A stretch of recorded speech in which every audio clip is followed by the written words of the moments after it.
Good morning বন্ধুরা, তোমরা কেমন আছো? নিশ্চয় আশা করি সবাই ভালো আছো। তো আমরাও ভালো আছি।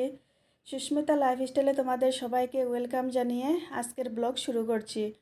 তো আজকে সকাল সকাল রান্না করে নেব ভাবছি।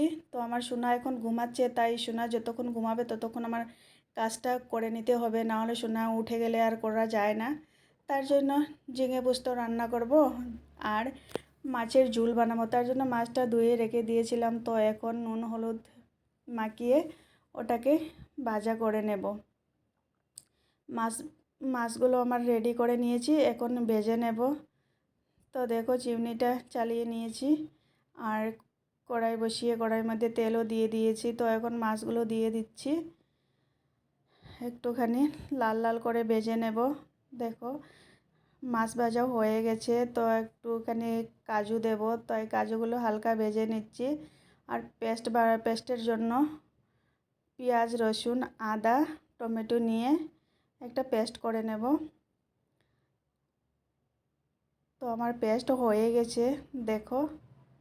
আর ঝিঙেগুলো আমি একটুখানি ভেজে রেখেছিলাম, হাফ বয়েল করে রেখেছি। তো এখন একটুখানি কাজু বাদাম পেস্ট করে রেখেছিলাম, তো পেস্টটা দিয়ে দিয়েছি। আর ওই ঝিঙেটাও হয়ে যাচ্ছে প্রায় সিদ্ধ হয়ে গেছে। তো আর বেশিক্ষণ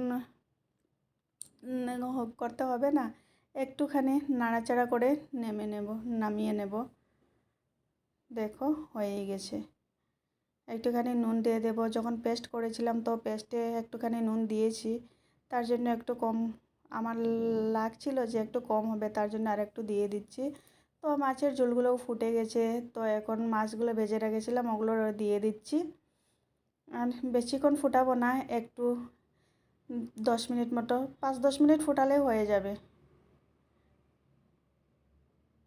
আর আমার ভিডিও যদি তোমাদের ভালো লেগে থাকে তাহলে লাইক সাবস্ক্রাইব করতে ভুলো না।